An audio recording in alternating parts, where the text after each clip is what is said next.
Good afternoon, friends. I welcome you all to this post-Union Budget press conference today. As you all know, Union Budget 24-25 was presented in Parliament today. On the dais, I welcome Honorable Union Minister for Finance and Corporate Affairs, Srimati Nirmala Sitharaman ji. Welcome, ma'am. Honorable Union Minister of State for Finance, Shri Pankaj Chaudhary ji.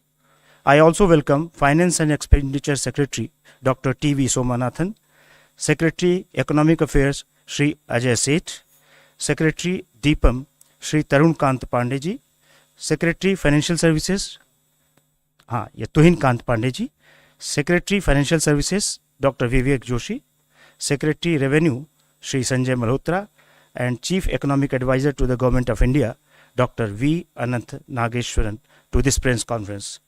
Friends, I request you to follow this following point of order.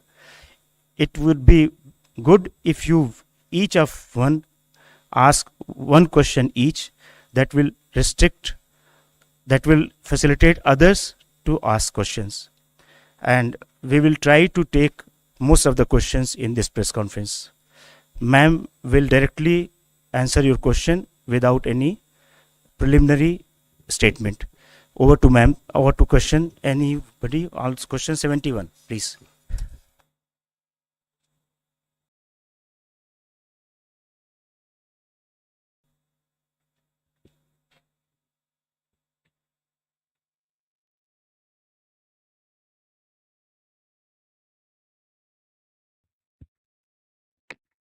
Ma'am Tarun from Zee business. Ma'am आपने आज के budget में short term capital gain और long term capital gain दोनों के rates को बढ़ाया है और रियल एस्टेट में आपने इंडेक्सेशन के बेनिफिट को खत्म किया है।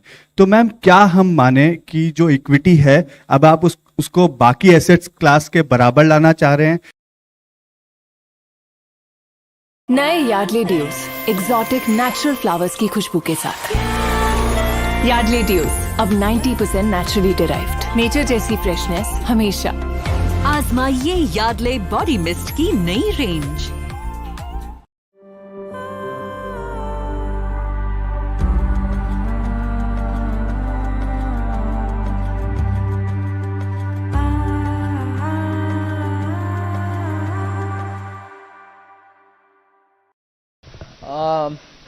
I chose not to make an opening statement because you've heard me almost for 1.5 hours, and I'm sure you have you're eager to know what is in the budget and also seek clarification.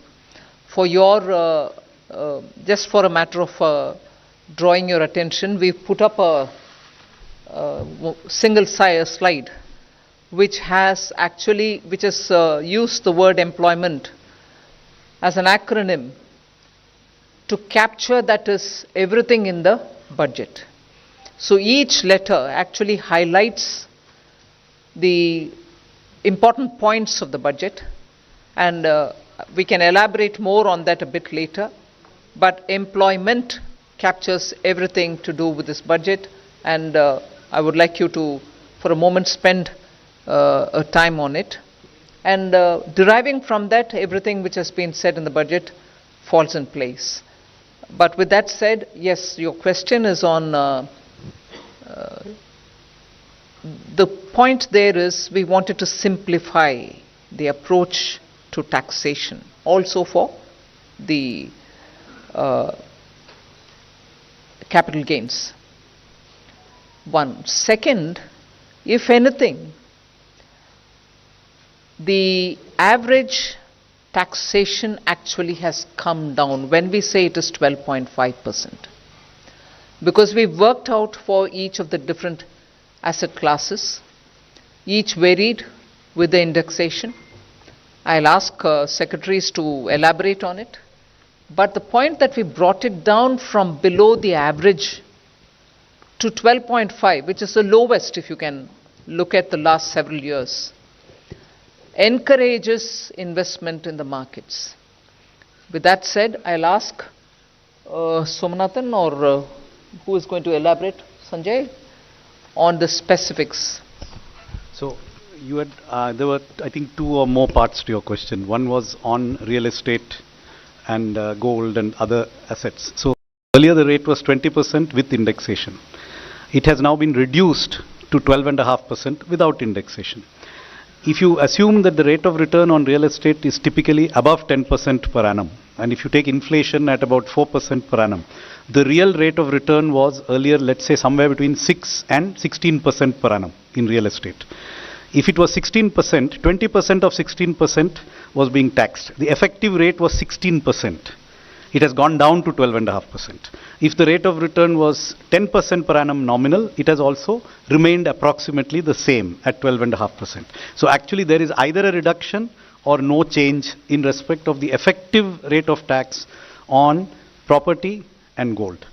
Now, as regards the equity, yes, it has gone up from 10 to 12.5, but you will also find that unlisted equity has gone down from 20 with indexation to 12.5 without indexation. Basically, we have a very, very simple, easy regime. All listed, all unlisted are at 12.5% long term. And all are at 20%, I mean, equities are at 20% and everything else is at applicable rate for short term. So yes, short term has gone up, and yes, long term has been rationalized. It has not necessarily gone up. And Sanjay, would you like to add anything? One point I would like to add over here is that we also need to keep in mind as to the kind of people who are actually paying these taxes. The capital gains on the securities, the listed securities especially. And so over there, when we did this analysis for the year 22-23, we found that about 88% of the tax is actually coming from people who have an income of more than 15 lakh. 61% of that income is actually coming from people who have an income of more than 1 crore. That is income on capital gains on this. And we are all aware that otherwise, the standard rate is, about 30%. And for some it can go up to 39%. So this marginal, very small marginal increase is actually impacting only those, primarily those who have an income of more than 15 lakh rupees per year. Okay, number 3. On capital gains. Ma'am, Timsi Jaipuria from CNBC TV 18. You announced a very lucrative new tax regime with changes in tax slabs. A lot of new changes are there in the income tax side, on the revenue side. And in the speech, you mentioned that revenue foregone will be around 29,000 crore rupees, whereas government will now try to mobilize around 30,000 crore rupees. What will be these revenue mobilization measures, and from where do you think this foregone revenue will be recovered? If you can highlight, where are you foregoing the revenue and where are you going to recoup this revenue from? First of all, it is not just because we've mentioned it in this budget, but the attempt to widen the tax net is something which we've been repeatedly saying, that India's tax net will have to be widened, whether it is in the direct taxation or indirect. Second, there are also now the PSU dividends which are improving because their valuations have gone up really high. And their performance is also now substantially increased. So revenue mobilization is not just tax-based, you have non-tax revenue mobilizations which are also coming up. Then we had, for almost now 3 years, been talking about asset monetization, which is not selling of assets, but optimum utilization of those assets which are lying in the form of unutilized stadiums or land which is available with PSUs which can be utilized for better purposes. That's a third one. Fourth, you're also looking at generating resources from newer areas. So in all those, the revenue is going to be mobilized better, and as a result of which the revenue foregone will be now made up for, is our expectation. We've said that in the budget. In my speech itself I mentioned it. And I'm sure there are secretaries who will want to add to it. Sanjay? Ma'am, I'll give the details. 37,000 crore, 29,000 crore in direct taxes and 8,000 crore in indirect taxes. So 29,000 crore direct taxes primarily comprises of three taxes, which is the increase in the STT only on derivatives, which is only on futures and options. And secondly, the buyback tax, which is to be now done in the hands of the recipient. While on the one hand, it will rationalize the tax and be more equitous and fair, because those who should be paying the taxes, higher taxes, in the higher income groups, they will pay higher tax, and those who are in nil tax category or in lower tax category, they don't have to pay a tax or a lower tax. While it does that, at the same time, it does bring in some revenue also, about 4,000 crore, and remaining, about 15,000 crore should come, from the capital gains taxes.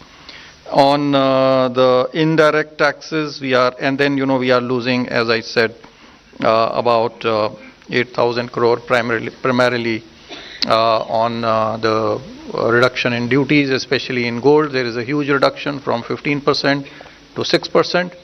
And then there is revenue foregone because of the personal income tax rates and the standard deduction being allowed in the new tax regime. 280, please. Backside, please. Give the mic. Good afternoon, ma'am. This is Surbhi from Business Today. Ma'am, the angel tax has been abolished, which is a very welcome move. But just wanted to understand that one of the things the angel tax was also doing was checking money laundering concerns. So could you explain how these will be taken care of now? Thank you. Thank you very much, and I'm glad to hear it is welcome. You've been raising this issue as with many others outside of media also saying, are you considering it? Although it was introduced during the UPA government and it was introduced in 2012. 2 years had passed, and since after that when we came in, we tried keeping as a good governance principle, government being a continuum, the tax continued. Although we tried giving carve-outs for startups and also making it simpler, bringing parity for the non-resident Indians, the way in which they've been treated as opposed to the Indian investments and so on. Today we've announced that we will indeed remove it. Exactly the details, Sanjay, would you want to elaborate on it? Yes, sure, ma'am. So we should be aware that this is actually a tax measure. It's not really a money laundering issue, but money laundering issue was being tackled through a tax measure. So first of all, I want to clarify that this tax, there are other provisions in the income tax itself, first of all, to find out the source of these funds. Number two, there is already, the Prevention of Money Laundering Act, which continues to be in existence. So if there is money which is being laundered, money being paid as a bribe or for use in other purposes for terrorism, etc., there are enough laws, including the Nyaya Sahita, Bharatiya Nyaya Sahita, and the Prevention of Money Laundering Act to take care of those issues. While on the other hand, now some genuine money for investment, actually there is this deterrent provision no longer exists, while provisions for money laundering remain, and they should be sufficient to cater to it. And I would add that there are also certain provisions of the Companies Act which can be invoked if there is deliberate undervaluation of shares. So there are other legal remedies. The balance here is between preventing money laundering but accidentally also preventing investment. So that balance is what we are seeking to get it right. 211, backside. Yeah.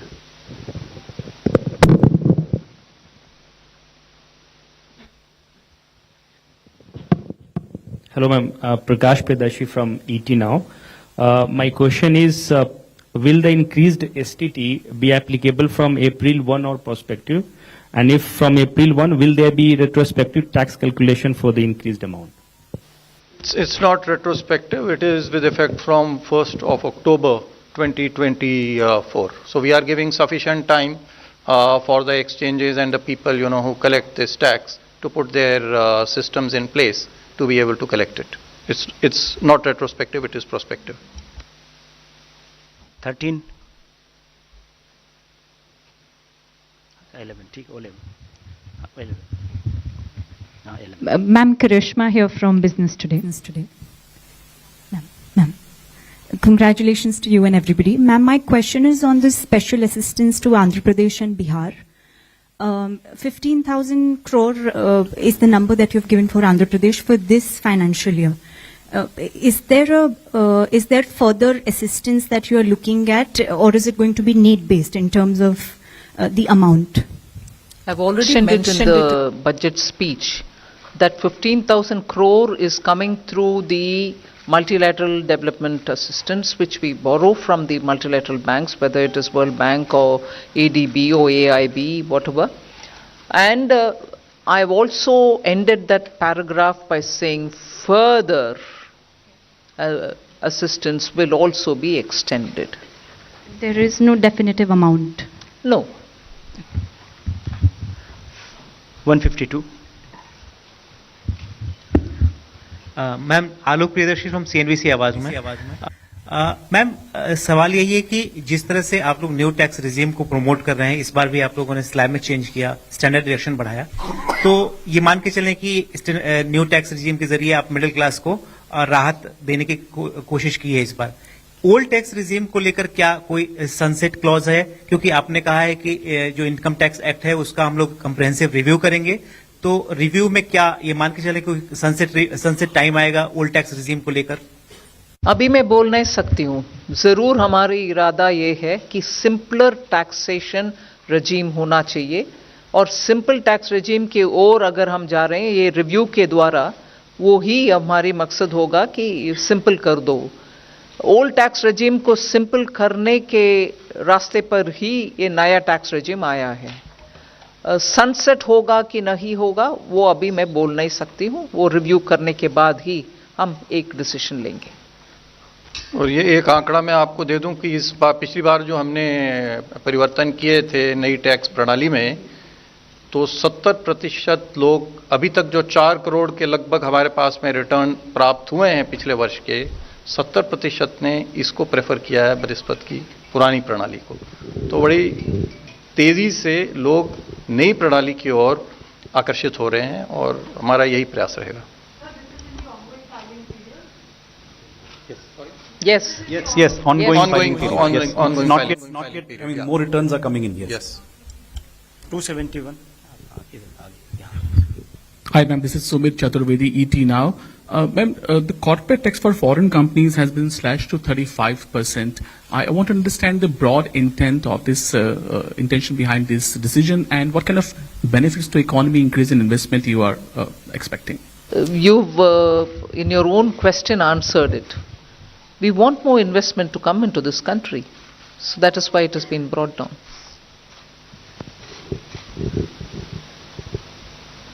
$95. Just to add to that, there was a widened differential between foreign and domestic companies which arose after the tax cut in 2019. When the domestic rates were cut, the foreign rates were not cut. So there was a widening of the gap. With today's change, there is still a higher rate of tax for foreign companies, but it is not now disproportionately higher than domestic. And therefore, this is something where, according to the feedback received from industry, we expect more foreign companies to invest now that this regime is adjusted in this manner. Good evening, ma'am. This is Pal Singh from Outlook Business. So you have earmarked a significant allocation towards rural infrastructure today. So how much of a boost to consumption and overall demand are we expecting here from this allocation? So it is difficult to quantify what would be the accretion to demand coming from. I mean, the obvious increase is whatever we have increased. But yes, would there be a multiplier? Probably yes. I think with the Awas Yojana Gramin and the Gram Sadak Yojana, these two do have a lot of multiplier effects as well. Traditionally, for capital expenditure, the multiplier has been calculated at somewhere around 2.5 to 3. In the Awas Yojana, it may be a little lower, but yes, there would be a substantial multiplier. I don't have a precise calculation. But other than the Awas Yojana and Sadak Yojana, Gram Sadak Yojana, there's a major push towards the corridors. For instance, I mentioned in the context of Bihar, I mentioned in the context of Andhra, 2 corridors which are moving, one from Visakhapatnam to Chennai, the other moving from Hyderabad to Bangalore, Buxar, Purnia, and so on, and building of the Gaya node in the Amritsar to Kolkata are all towards building infrastructure in the rural areas in order that we attract more investment and enable transit of goods in those huge corridors. All these are essentially going to the rural areas in a big way. And therefore, it is not just through PM Awas Yojana and Sadak Yojana, but major investments in strengthening the corridors, building nodes, and therefore also in improving the rural infrastructure is happening. 11. Ma'am, I'm Maria Shakir from NDTV and NDTV Profit. Congratulations for creating history today by becoming the only finance minister for having presented 7 consecutive budgets. Ma'am, my question to you is about the first-timer scheme, because as you said, that employment perhaps sums up the essence of this budget.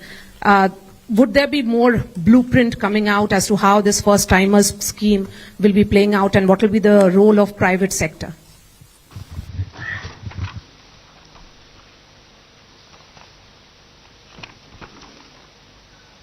Just 1 minute.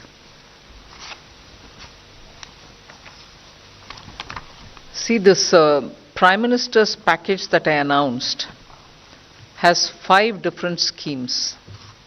The first timers is, I would think, one of the very, very innovative initiative. So what we are doing there is to be able to provide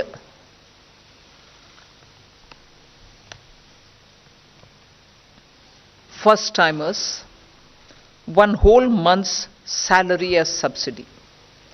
And this will be put into their account as direct benefit transfer, but possibly in tranches.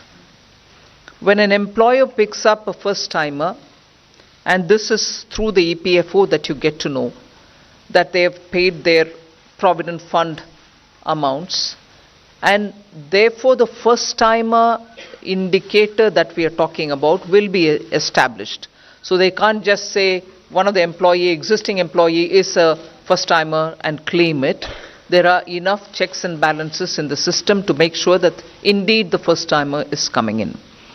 And then the first timers will be put through that learning curve, and this will help them to acquire skills so that they become fully productive. This kind of a subsidy giving, 1, you give the first one month's salary. 2, you're also giving both for the employee and for the employer subsidy. So the applicable person for whom it is being given may even draw a wage up to 1 lakh rupees. But to the extent of 15,000 is what you're giving as a subsidy. The installments, as I said, for the first 1 month wage that you want to give will be done over 3 installments, direct into the first time employee's account. One compulsory measure that we are bringing in there is to make sure that the employee undergoes online financial literacy course before claiming the second installment from the government. So he may be a qualified engineer, he may be a diploma holder, he's a first time employee in an office, he becomes a first time employee and the employer also claims that he's been recruited. We try giving him the 15,000 rupees. He may have a salary of 1 lakh, but up to 15,000 rupees is what we are going to give. And in that, if you're giving 3 installments, the first installment will be given. But before he draws the second installment, he should undergo an online financial literacy course so that he can claim the second one. So we are not training him in engineering, we are training him in financial literacy. Post that, Of course, the place where he goes to work, he's going to be working in any case. Then subsidy to be refunded if in case the employer removes him from the work within 12 months. So the employer gets a subsidy as well, but he will have to refund it if within 12 months this first time employer has been removed out of the work. This will cover, and we expect it to cover, 1 crore persons per annum. And the scheme will run for 2 years. So up to 24 months, you can have new employees brought in, new first-time employees brought in, for whom the government will give 15,000 rupees as, from our side, 1 month, what we think, 1 month's salary. Although his salary may be any amount, but to a cap of 1 lakh. And then he undergoes some financial literacy course, post which the second installment and the third installments can be withdrawn, put into his account. But most important is, if the employer removes him within 12 months, the employer will have to refund the subsidy given to the employer. So that's how that scheme works. 278. If I may just add, details are available in the budget speech in the annexure on page 31. So there are details of all the 5 schemes in this package. If you go through them, there's considerable amount of detail which you can get. Hi, good evening. This is Priyashmita from Informist. I have 2 points from the budget that I would like to ask. The first is nominal GDP has been pegged at 10.5%. And we have seen that growth is on a high momentum, and even the RBI has pegged growth at 7.2%, and the Econ survey said that it is going to be between 6.5 to 7%. So a 10.5% nominal GDP looks a little conservative. What is your view on it? And the second is that there's a mention that beyond FY26, you would want to reduce your debt to GDP. And you've mentioned that, the 4% debt to GDP it's a thing of the past. So what do you think is a sustainable debt to GDP or a desirable debt to GDP at this point? Thank you. What was the first question again? Conservative nominal GDP projection. See, 10.5% could be a combination of 7% growth and 3.5% GDP deflator. So a combination of wholesale price plus consumer price could easily be 3.5%. That's a very likely scenario. So 7 plus 3.5, yes, it is slightly conservative, but I don't think it is way off what is likely. Or it could be 6.5% growth and 4% inflation as per the deflator. So I think the number is reasonable, slightly conservative, yes, but we would prefer to achieve the numbers. Second, on the path after 26-27, which has been outlined in the Finance Minister's speech at the end of the Part A. So the commitment, as she has mentioned, is to endeavor to reduce the debt to GDP every year. That is in future the fiscal consolidation path. What is the percentage that would result in that fiscal consolidation is not something that we are disclosing here today or can disclose today.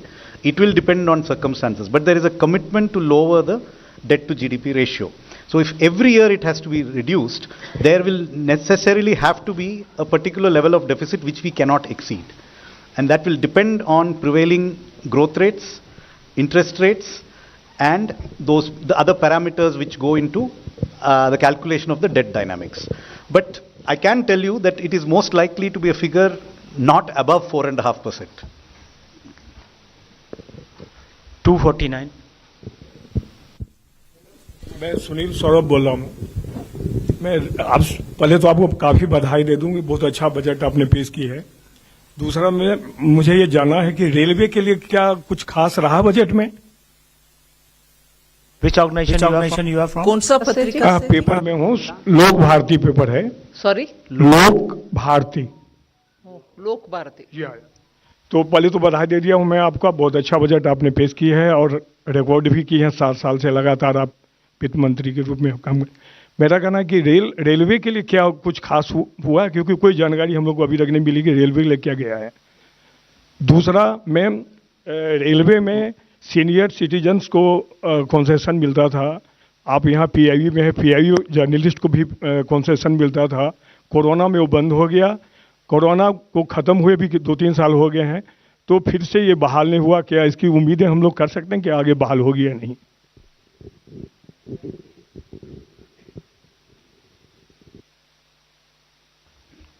Railway का जो expenditure budget है next year, it's 255,393 crores, which is the highest ever, and it's a very substantial increase in recent years. So that is a very large amount of investment in the railway. So I think there is a very adequate provision.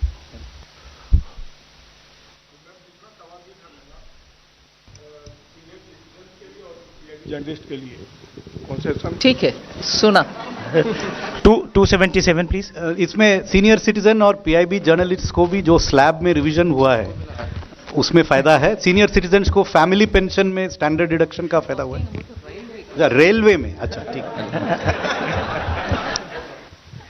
Hello ma'am, this side Harsh Kumar, this side from business. वो budget का फायदा जो दिया है sir, वो भी तो मिलेगा सीनियर सिटीजन को और सबको, रेलवे में भी मिलेगा। Hello ma'am, Harsh Kumar this side from Business Standard newspaper.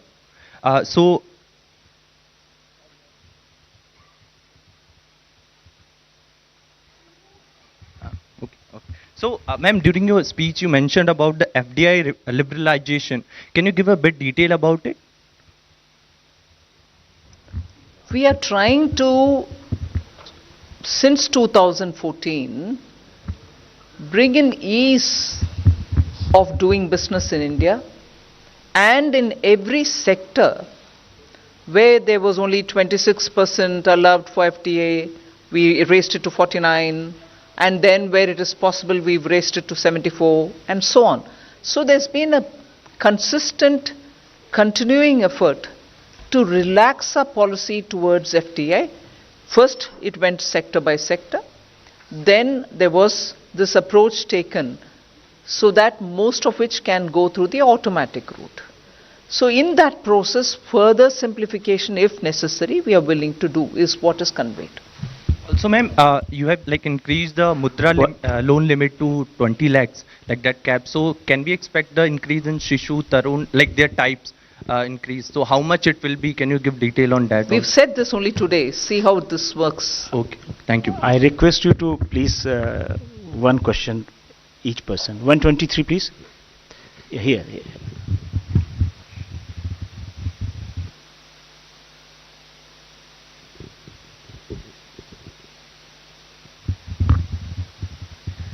Shrimi Chaudhary here from Business Standard. I just wanted to understand that budget proposes withdrawal of equalization levy. So if you could just give some explanation of what led to that, what is the intention behind that, keeping in mind the pact between India and US which has ended on June 30th. No, as the Pillar 1, Pillar 2 negotiations have been going on since 22. And since then, one of the things which was becoming more than obvious was, if at all we are going through this Pillar 1 and Pillar 2, which we intend to, the negotiations and the OECD, backed by the US administration, have all been pushing for this. We wanted a fair solution, so negotiations have been going on. But the point of contention from then has always been, should we collect an equalization levy then, if at all we are getting into this global understanding through the Pillar 1 and Pillar 2. In any case, for India, equalization levy also meant for those who are living abroad that you were holding it, but eventually they're going to only adjust it somewhere. So in the interest of moving towards Pillar 1 and Pillar 2 solution, which the negotiations are still going on one aspect of it, on the other, in all probability, we are close to a conclusion. It was necessary for us, through the Parliament, to take steps to ensure that we are entering into that scheme of things without this equalization levy hanging on us, because this was important for us, but if it is a global system, this cannot continue. And therefore, with a positive approach towards the Pillar 1 and Pillar 2, we've moved forward to inform the Parliament that we would like to close this. 270. I may clarify that, it is only the 2% levy which has been withdrawn. The 6% levy which was earlier imposed, that continues.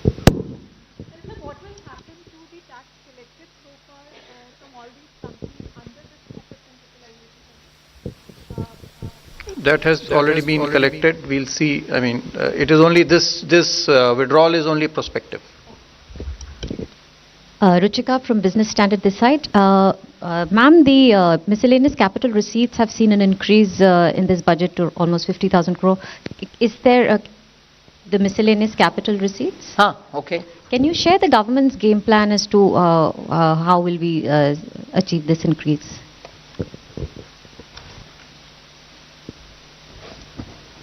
The miscellaneous capital receipts are budgeted as, 50,000 crore, which was like 23-24 also, it was 51,000 crore, the interim budget. Now it's 50,000 crore, 24-25. And, this combines with all kinds of receipts, which are otherwise disinvestment receipts, asset monetization receipts, and other kinds, which will be clubbed with that. So this budgeted figure is 50,000 crore.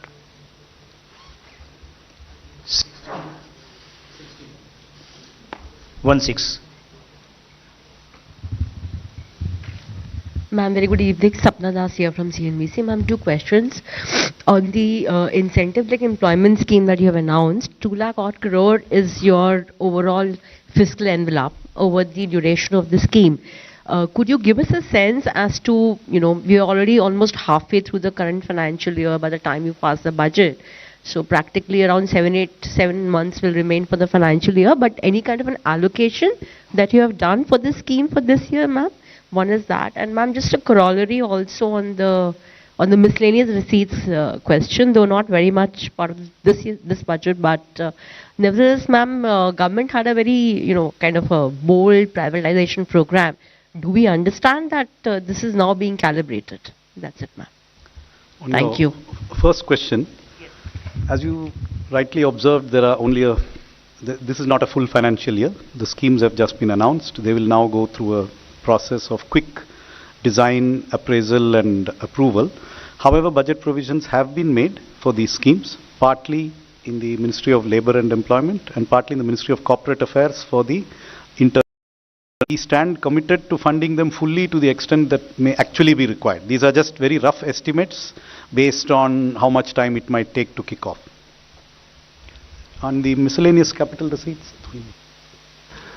Well, I think in the interim budget, FM had announced, we are going for a holistic strategy for management of equity in PSUs.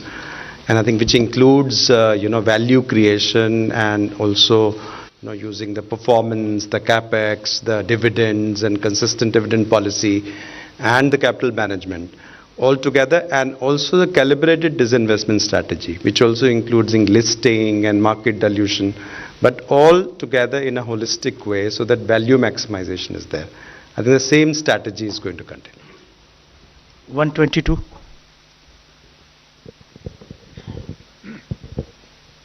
Hi, Rishabh with NDTV Profit here. I have two questions. One on the space fund that was announced, the 1,000 crore fund. What will be the composition of this? Which will be the nodal agency and what sort of startups will the government invest in? And on the NPS, you also mentioned that the NPS committee has made progress in the speech. Could you elaborate a bit on that?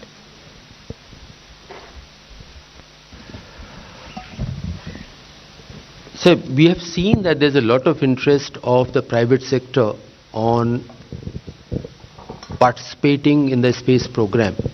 Hitherto, the participation used to be on being a supplier to the space program, but now development of the satellite, mounting experiments there, they're getting into that space. And if you recall, even FDI was opened up in that sector. This is an attempt that Indian entrepreneurs, Indian startup who want to risk capital to get into that area, that should be facilitated. We believe that the amount is 1,000 crore, but that can have a very large multiplier effect. And that's what the scheme announces. On your question on the, I think your second question was on the government NPS, right? So, as you know, there is a committee which is looking into it. The committee has done a lot of detailed calculations of the fiscal implications of different ways of addressing what are the expressed sort of priorities of the employees. We have been in dialogue with state governments. We have had discussions with each and every state government. We have met the staff side of the government has a staff consultative machinery, a formal machinery. We've had 4 meetings of that machinery to understand what are the staff's priorities. And our attempt is to design something that is fiscally prudent, but also meets what are the core priorities of the staff in terms of having a secured retirement income, which provides for their needs. So this is a balancing act, because obviously there are costs. The more you give, more expensive it is. And so we are at an advanced stage of working out various options, and we are also discussing these options with the staff side. Just to correct the budget estimate that I gave earlier, 10,000 crores has been provided in Ministry of Labour and Employment for the new employment schemes, and 2,000 in Ministry of Corporate Affairs. Yeah.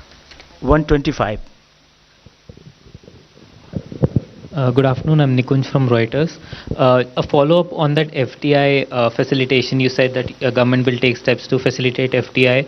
The Eco Survey also yesterday said that the government should import capital from China so that there's a right balance between investments and trade. So will the government also take steps to quickly facilitate investments from China that have been pending for long?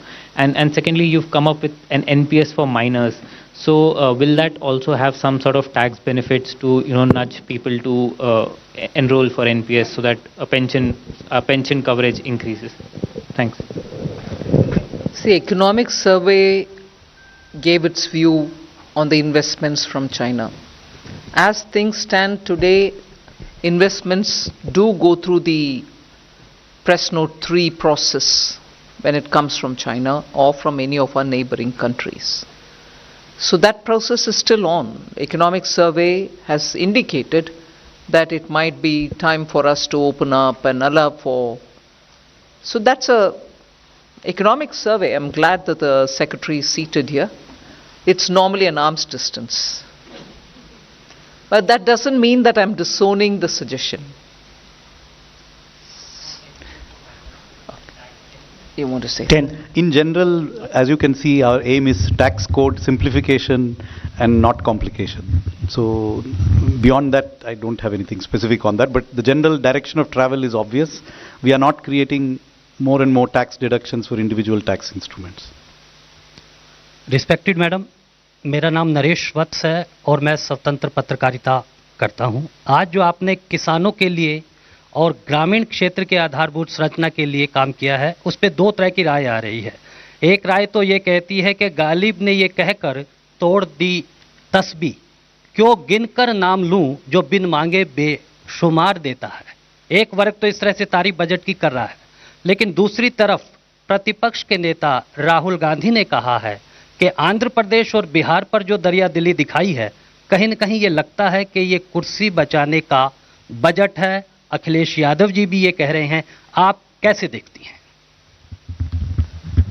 Jin INDI alliance का members साथ होकर के भी 230 पार नहीं किया और जहां BJP अकेला 240 तक पहुंचे और प्री इलेक्शन अलायंस के साथ आज सरकार तीसरी बार बनाए, प्रधानमंत्री जी का तीसरी बार स्वतंत्र भारत के चरित्र में पिछले 60 साल में जो नहीं हुआ अभी हुआ है।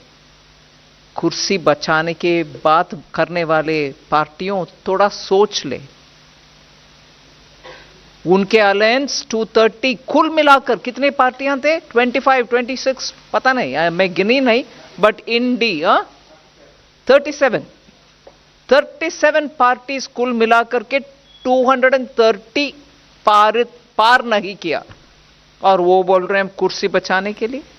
जब प्रधानमंत्री मोदी जी तीसरी बार प्रधानमंत्री बने और देश के लिए इतना घोषणा भी कर रहे हैं जिससे भारत देश का हर राज्य सामने आए, डेवलप हुए, और 1.50 लाख करोड़ इस बार बजट में स्टेट्स के लिए हम दे रहे हैं बिना इंटरेस्ट 50 साल के लिए फ्री। फिनांस कमीशन तो हमारे उनके सजेशन में इसका जिक्र तक नहीं किए, हम ही कर रहे हैं स्टेट्स के साथ काम करने के लिए। हर स्टेट का उनके अपने अपने प्रोजेक्ट्स जो प्रोसेस के चलते हुए आता है उन सबको हम मानते हैं और ज़रूर उनको जो फाइनेंस करना है वो हम करेंगे, मगर जिक्र इसलिए नहीं किया बजट में कुर्सी बचाने। जब उनका टोटल को एक और बार चुनावी सीट जो जीते हैं वो 101 और बार उसको गिनकर देख लें, 237 पार्टीज कुल मिला करके कुर्सी बचाने वाले बात बोलने का अर्हत अधिकार उनके पास नहीं होता है। 121. Ma'am, Meghna Mittal from Money Control. In the union budget, you have announced financial support to MSMEs for shift to clean energy and also a new mechanism for credit so that they do not go into stress and they do not turn into NPAs. Any details on that? I'm so glad you asked this question.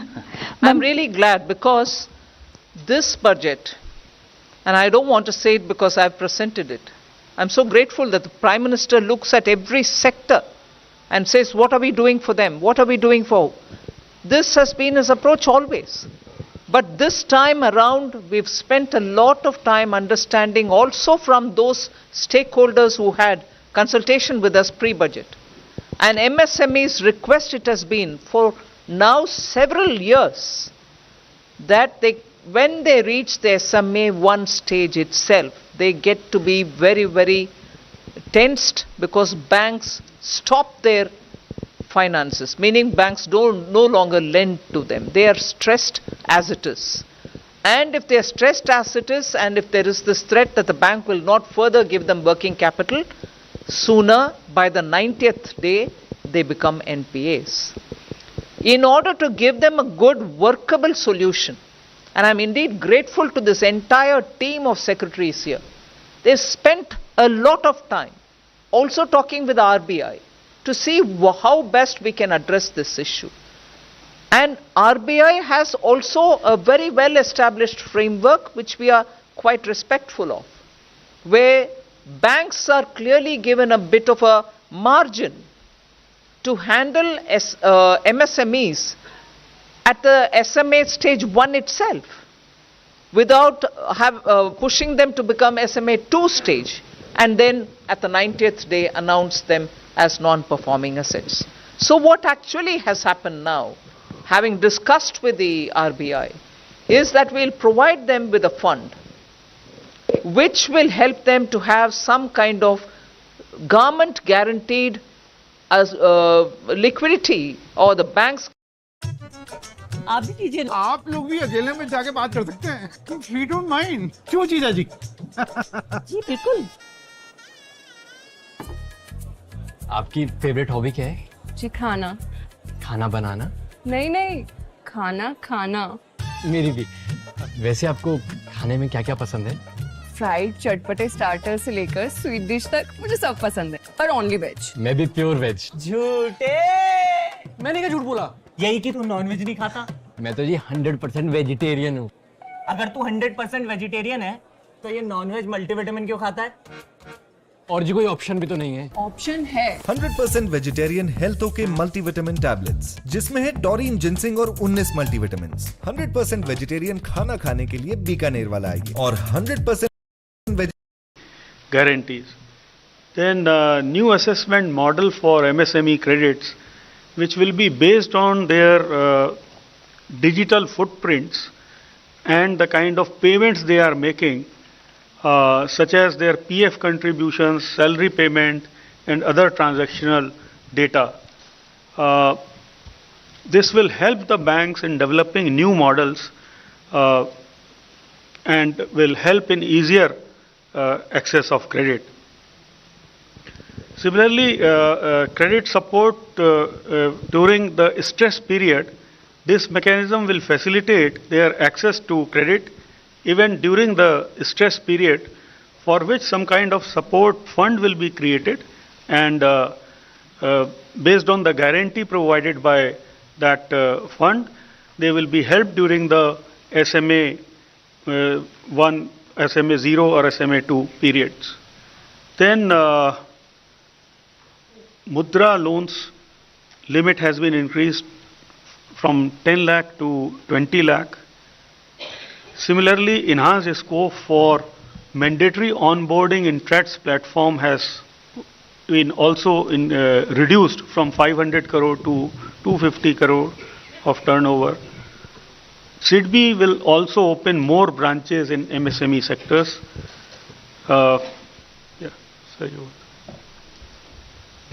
In short, what it does is for the MSMEs, through this one budget, we've announced 8 different steps, each one of them addressing this particular problems with MSMEs face, and for which the MSMEs during the stakeholder consultation wanted us to give them some solutions. So specifically 8 of them have been designed to address that. So, I would just like to supplement 2 of the points. One is the credit guarantee scheme in the manufacturing sector of up to 100 crores for the acquisition of capital equipment, machinery, etc. So this is an idea which came from the MSMEs, as the Honorable Minister said, stating that typically MSME credit is for working capital, but they sometimes have needs to invest, and it could even be a new MSME enterprise which needs to invest in equipment. So the proposal in this scheme, which has also been discussed by a working group chaired by the Chief Economic Advisor with the Reserve Bank, with the credit guarantee institutions, is a self-financing mechanism. An MSME which wants to avail of a credit guarantee for this term loan will have to pay an initial upfront guarantee fee, followed by an annual top-up fee which will be based on the reducing balance of the loan. So there is no subsidy from the government which is envisaged in this scheme, unlike the CGTMSE, which is a working capital loan scheme where the government actually provides the corpus. In this case, the corpus itself will be self-financing, coming from pooling of MSMEs' upfront fees. This is a scheme which they have asked for and which is viable on its own without government's financial subsidy. The government will have to provide a second level backstop guarantee in case the defaults exceed a particular level, which is unlikely, but there will be a backstop facility from the government. The second one on the SMA accounts, the criticism that we, or rather the grievance that came from the MSMEs is that when an MSME becomes delayed in repayment and enters into what is called special mention account 0 and then special account 1 and then eventually NPA, even if they never become an NPA but they enter the territory of special mention account, banks become reluctant to provide them additional working capital, and during this period they are not able to access working capital, and this makes it more difficult for them to do business. So the proposal here is that the government, with money from the government, would create a credit guarantee fund, and during the SMA period, if an MSME wants more credit, it has become an SMA, so the bank perhaps has some qualms about lending to the institution. During that period, if they extend further credit, that further credit within certain limits which will be specified in the scheme would be made available to them against a guarantee from this government institution. So this will enable MSMEs to continue to operate during the SMA period without the difficulties which they say they are currently facing. One small point, sir, I wanted to add on the, sorry. Perhaps the first part of the question was on the energy side, the cleaner energy, that what that scheme is about to help small and micro units. Often when we talk about moving towards the cleaner forms of energy, our attempt or our focus is on large industries, and these small industries do not have the financial strength to get into those areas. So first part is help them getting an audit done, which is an investment grade, meaning what it would take to move to help them moving towards a more efficient use of energy.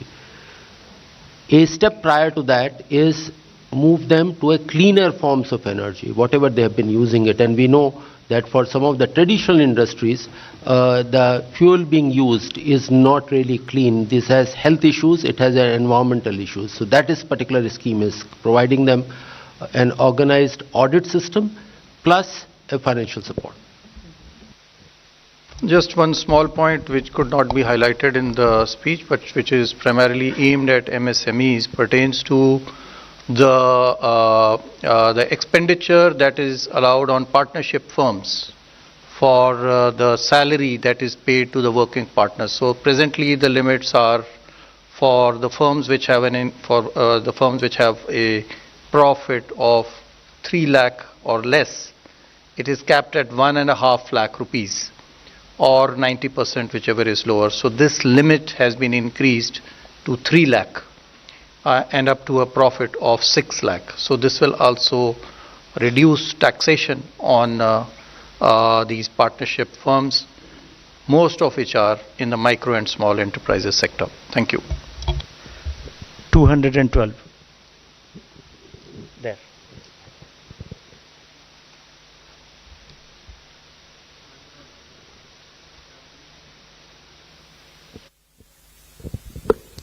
Ma'am, मैं पीयूष पांडे हूं, TV9 Bharatvarsh से।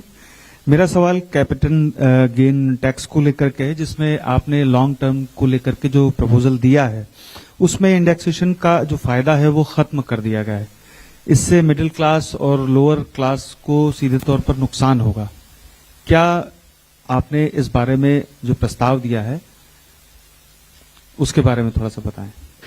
जो आप और संजय जी आपको बेहतर हिंदी में समझाएंगे, लेकिन मैं जो इतना ही कह सकता हूं कि क्या 20% विथ इंडेक्सेशन से 12.5% विदाउट इंडेक्सेशन ज्यादा है, यही सवाल है। मतलब आज का रेट है 20%, उस 20% टैक्स रेट में आपको इन्फ्लेशन के लिए एक छूट मिलता है, लेकिन नया रेट है 12.5।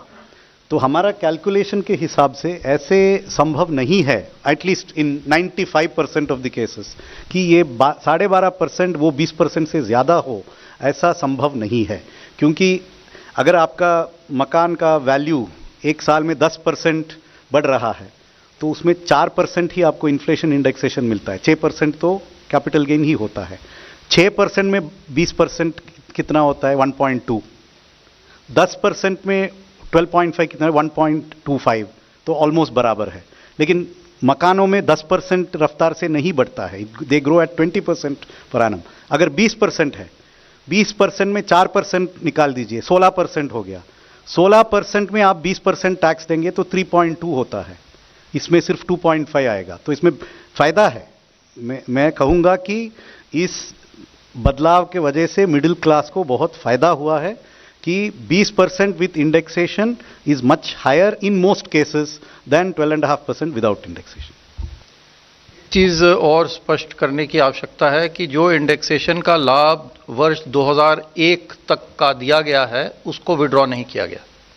तो यदि 2001 से पूर्व की संपत्ति खरीदी गई है तो उसको 2001 तक का इंडेक्सेशन का लाभ मिलेगा, केवल उसके बाद में ही वो लाभ को वापस लिया गया। 269.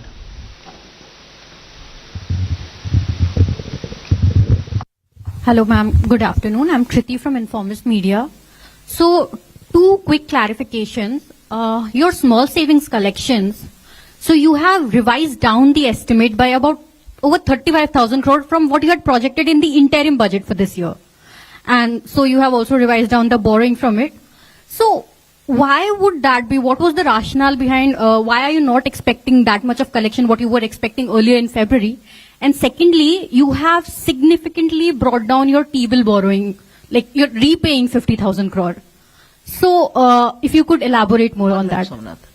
I thought economic survey went into good details of explaining what's happening to small saving, as different from what's moving into the stock market and everything else. So you had the background very well narrated in the economic survey. One. And now, on the basis of what we've given in the budget, many things can be understood and explained. Somanathan will get into the details. Also, I would think it is only prudent for the government to make sure that your T-bills are handled much more prudently. In the very way in which you ask the question, that comes out.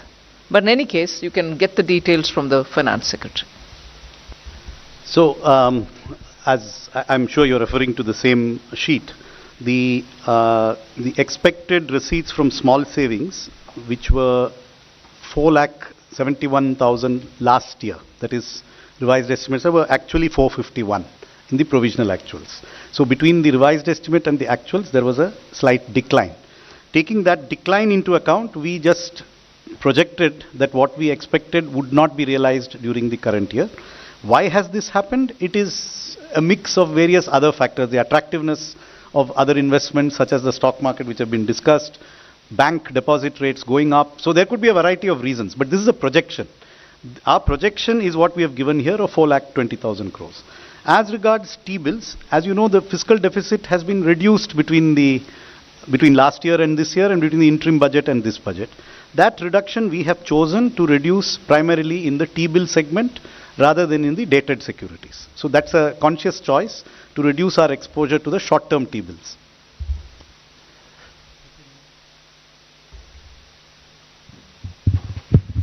Ma'am, I am Monica from the New Indian Express.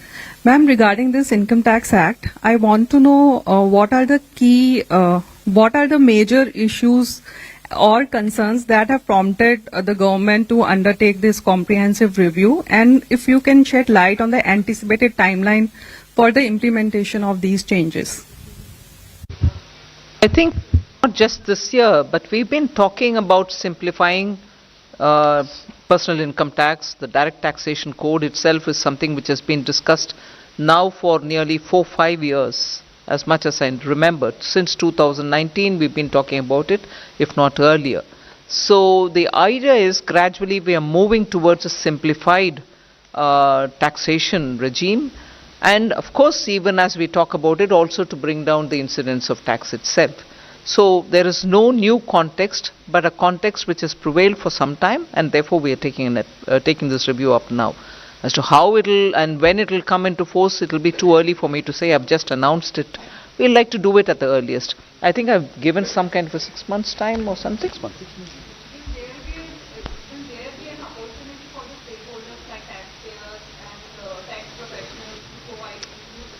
We'll do that. But I'm not giving you anything more than what I've said in the budget speech now. 272. I'm holding 272. Yeah. The working majority in parliament. Ma'am, Sitaram Yechury जी ने एक सवाल किया जो मैं समझना चाहता हूँ basically. आप अपना परिचय दे दें. मेरा नाम कृष्ण मोहन शर्मा है, मैं भारत एक्सप्रेस में एडिटर हूँ.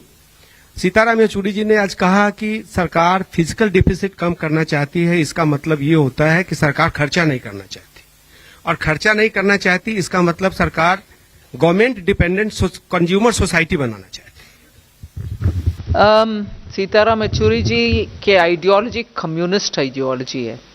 मैं उसको इधर इसलिए जिक्र कर रही हूँ. सरकार के द्वारा जो खर्च, पर्टिकुलरली कैपिटल एक्सपेंडिचर, मतलब asset creation, public asset creation, private नहीं, पब्लिक एसेट क्रिएशन के लिए 11 लाख इस बजट में घोषित किया है. 11,11,111 करोड़ सिर्फ इस साल बजट में पब्लिक एसेट क्रिएशन के लिए, जो सभी लोगों के लिए, जनता के हित में जो एसेट बिल्ड होता है, जिससे रोजगार बढ़ती है, जिससे जाना आना उसका सुविधा होता है, जिससे हमारी कैपेसिटी पोर्ट्स में, एयरपोर्ट्स में बढ़ती है. ये खर्च पब्लिक के लिए, सभी जनता के लिए जहां उठा रहे हैं सरकार, खर्च कहां कम कर रही है. थोड़ा बजट रिपोर्ट को पूरा पढ़ने के बाद उनके बयान देने के लिए सुझाव दीजिए.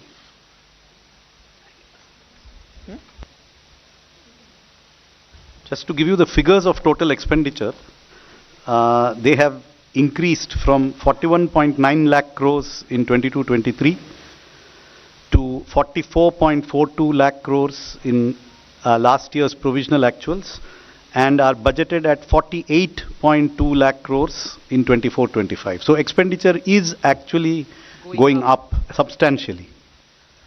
265. Revenues are also going up. 265, please.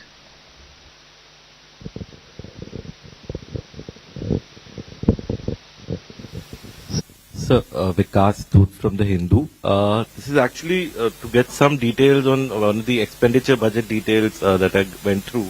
One of the highest increases we are seeing in outlay. Can you introduce yourself? On the capital outlay side on other general Can you introduce yourself, Vikant, again? Yeah, this is Vikas from the Hindu. Vikas from Hindu Business Line. So, on the capital outlay in the other general services head, we are seeing a jump from 6 crore to 62,600 crore roughly. And, we try to match it. I think it talks about the allocation as being for new schemes. So I wanted to get a sense of which schemes are covered. This was actually mentioned in the interim budget speech. You see, this budget is a continuation of the interim budget.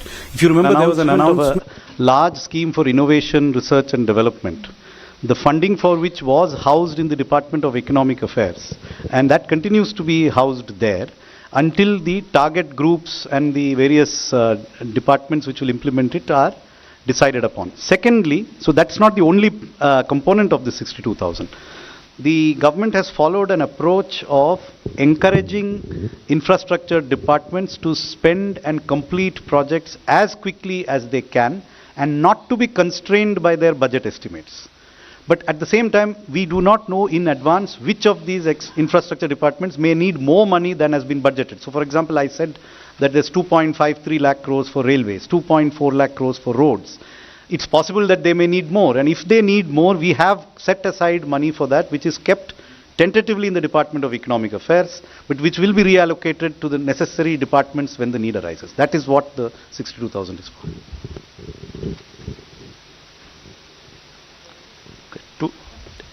Anybody else wants to? Okay, 62.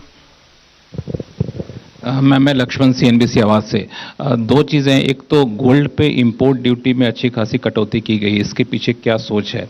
दूसरी चीज़ें कि budget में सरकार की public sector enterprises policy के बारे में कोई डेवलपमेंट, कोई रोड मैप नहीं आया है। क्या सरकार इस पॉलिसी से कुछ अलग सोच रही है? किसके ऊपर? Disinvestment policy.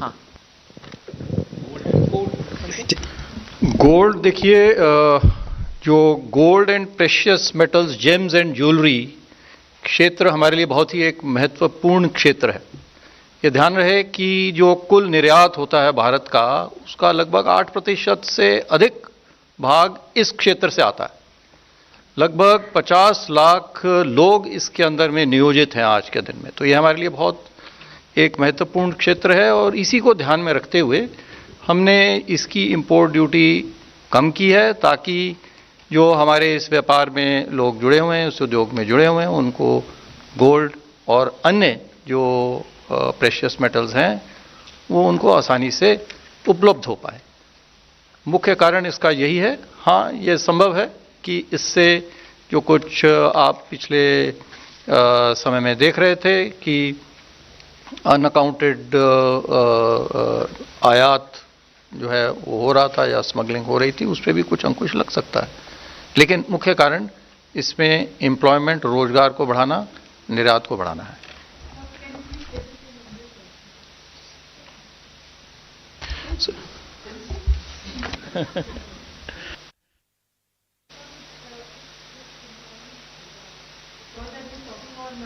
No, very well taken. He will say it in English, but I'm wondering if it's a journalist from the south.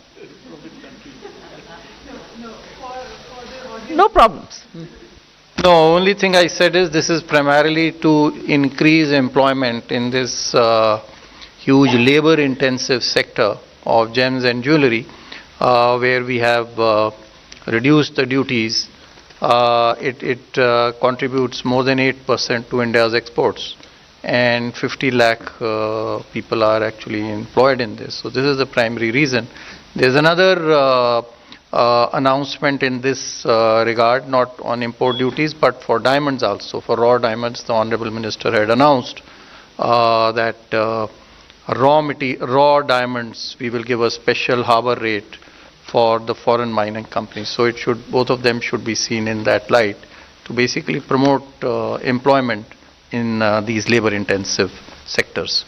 Thank you. 211.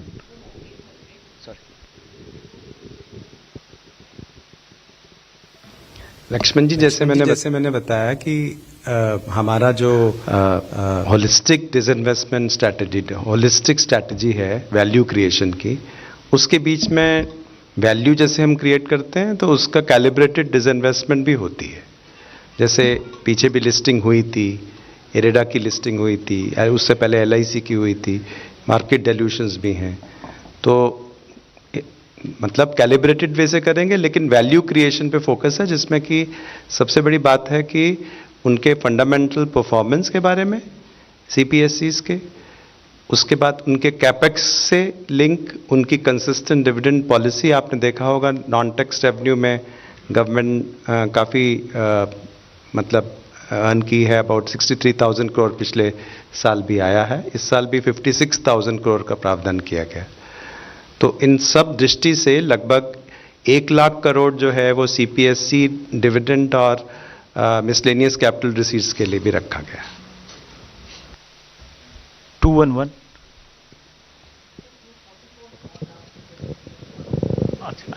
Nikunj sir, ma'am yeah.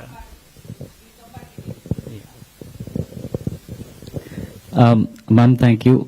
Bani Kinkar Patnaik from the Economic Times. Ma'am, on your debt reduction plan, so does it mean that from FY27 onwards, the reduction in debt ratio will be the primary anchor of your fiscal management instead of fiscal deficit? And ma'am, related question, while it is not feasible to, firm up short-term or medium-term target for reduction in debt ratio, but would you be looking at any long-term goal for this? Want to say?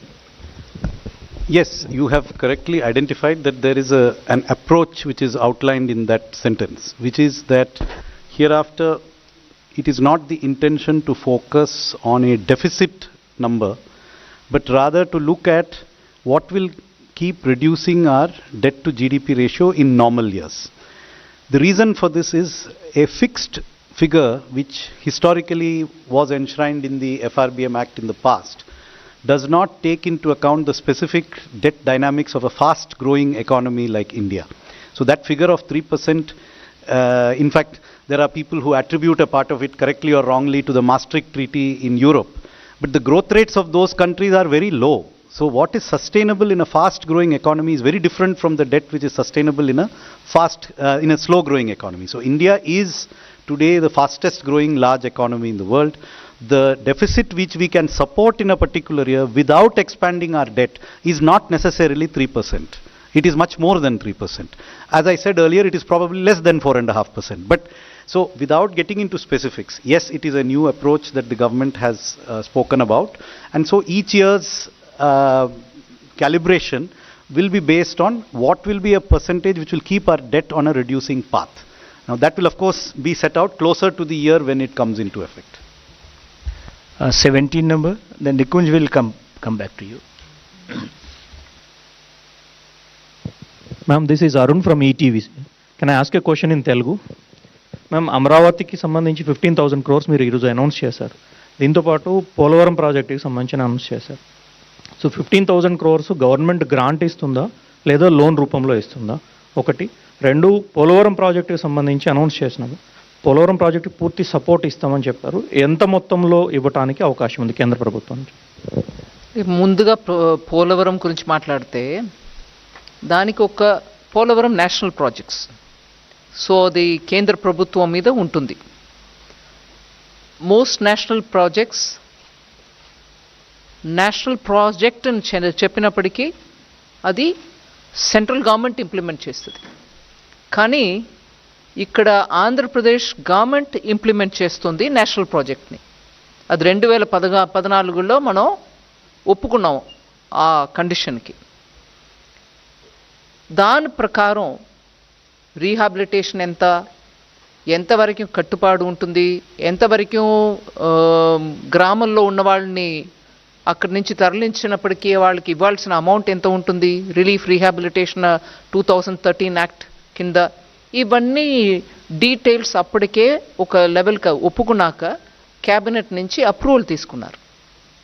Approval ఒక ఎత్తు వరకు Polavaram dam build చేయడానికి. దాని తర్వాత constructions మొదలు పెట్టినప్పటికీ మెల్లమెల్లగా ఒక height వరకు వచ్చి దాని తర్వాత కింద ఉన్నటువంటి గ్రామాలకి ఇచ్చాం కానీ పైన ఉన్నటువంటి గ్రామానికి ఇవ్వలేదు. ఇట్లాగా కొత్త కొత్త ఇష్యూస్ రావడం మొదలైంది. సో నేను మీకు చెప్పవలసిన విషయం ఏంటంటే, ఇప్పుడు వరకే ఒప్పుకున్న అన్ని కండిషన్స్కి గవర్నమెంట్ ఎంతవరకు డబ్బు ఇవ్వాలో అది ఇస్తాం. ఇప్పటికీ ఇంకా కొత్త ప్రాబ్లమ్స్ కూడా కొంచెం వచ్చి ఉన్నాయి. నేను ఆ వివరంలో వెళ్ళలే. కానీ అది ఒక నేషనల్ ప్రాజెక్ట్, మేము ఒప్పుకున్నాం. సెంట్రల్ గవర్నమెంట్ అది తనకంటూ ఉన్నటువంటి ఒక ప్రాజెక్ట్ అని ఒప్పుకుంది. సో అది కంప్లీట్ చేయడానికి ఎంత అవుతుందో అంత మేము చేయాల్సిందే.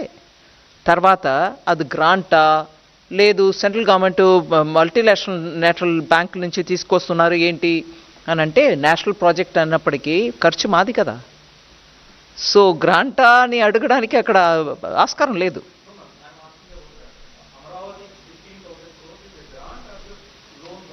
ఒక నిమిషం, నా పోలవరం గురించి నేను మొదలుపెట్టాను కదండి. సో పోలవరం గురించి మాట్లాడుతున్నప్పుడు క్యాబినెట్ ద్వారా ఎంత అప్రూవల్ అయిందో దాని మేరకి ఇప్పటివరకు ఎంత ఇవ్వాలో అంత ఇస్తూ వచ్చాం. In fact first time cabinet approval చేసిన అంత అమౌంట్లో అన్నీ కూడా క్లియర్ అయిపోయింది. ఎగ్జాక్ట్ అమౌంట్ నేను ఇప్పుడు చెప్పట్లేదు కానీ అన్నీ క్లియర్ అయిపోయింది. ఏదో కొంచెం ఇటు అటుగా మిగిలి ఉంటుంది. కానీ ఇప్పటి నుంచి అది ఎంత హైట్కి ఒప్పుకున్నారో అంత హైట్కి వెళ్ళడానికి, ఎందుకంటే ఒక 2-3 సంవత్సరమో అందుకు ముందో ఈ గవర్నమెంట్ ఆ గవర్నమెంట్ నేను మాట్లాడలే. మొత్తానికి దాంట్లో ఉన్నటువంటి ఇబ్బందుల్ని దాటుకొని ఇవాళ అది కంప్లీట్ చేయడానికి ఎంత అవుతుందో అది మేము వాళ్ళతోటి కలిసి మాట్లాడి దానికి ఫుల్ సపోర్ట్ ఇస్తాం అనేదే మా స్టేట్మెంట్. కరెక్ట్. రెండో ప్రశ్న ఏంటండి? 15,000 goes for capital. Amaravati capital. Yes, Amaravati capital construction, ఎందుకంటే ఆంధ్రప్రదేశ్ రీఆర్గనైజేషన్ యాక్ట్ మేరకి స్టేట్ క్యాపిటల్ బిల్డ్ చేయడానికి సెంట్రల్ గవర్నమెంట్ దానికి స్టేట్ గవర్నమెంట్కి హెల్ప్ చేయాలని యాక్ట్ ప్రకారం ఉంది. So capital city Amaravati build up చేయడానికి మేము డెఫినెట్గా వాళ్ళకి అసిస్టెన్స్ ఇవ్వాలి. ఇప్పుడు నేను చెప్పిన 15,000 కోట్లు వరల్డ్ బ్యాంక్ అసిస్టెన్స్ తోటి మేము వాళ్ళకి తెప్పిస్తున్నాం. దానికి కౌంటర్ పార్ట్ ఫండింగ్ కూడా ఉంటుంది. కానీ ఇవాళ స్టేట్ పొజిషన్ ఎలా ఉంది, అది ఎట్లాగా వాళ్ళు ఇస్తారా ఇవ్వలేరా, అది మేము సెంటర్ నుంచి గ్రాంట్ ఇచ్చుకుంటామా, ఇవన్నీ చూసి వాళ్ళతోటి మాట్లాడుకొని చేస్తాం. ఎందుకంటే ఆఖరికి ఆ క్యాపిటల్ లేకుండా 10 సంవత్సరం వెళ్ళిపోయాయి. ఆంధ్రప్రదేశ్కు ఒక క్యాపిటల్ ఉండాలి. భారతదేశంలో ఒక రాజ్యం ఉందనంటే క్యాపిటల్ లేకుండా అది ఆంధ్ర. అది యాక్ట్ ప్రకారం ఈ పార్టీకి క్యాపిటల్ అక్కడ ఉండాల్సిందే. నేను ఎవరు చేస్తారు ఎవరు చేయలేదు అనే విషయానికి వెళ్ళలే. ఆ క్యాపిటల్ బిల్డ్ చేయడానికి కేంద్ర ప్రభుత్వం పూర్తిగా కట్టుబడి ఉంది. 211. Ma'am, though there are several decisions on custom duties in the budget, but the steel companies have approached government in order to increase custom duties on their finished products to discourage import of various products, especially from China and Vietnam. So why the government has decided to ignore this decision? I'll have Sanjay talk about it, but the steel industry came and met me almost 3-4 days before the budget presentation, a week before. But of course they've been saying for a very long time. But Sanjay, you want to get... Ma'am, we have taken a number of measures. Steel, you see, is a very, very important sector because it is a primary metal which is used by everyone. So one has to take a very balanced view over there. So that while, our manufacturing industries have some kind of support, I would not like to use the word protection, but at the same time, we can't have very high duties on them, which they will ultimately pass on to consumers and increase inflation. So our effort really has been to make it possible for them to be able to produce at low rates. So here in this budget, there are proposals to reduce BCD on certain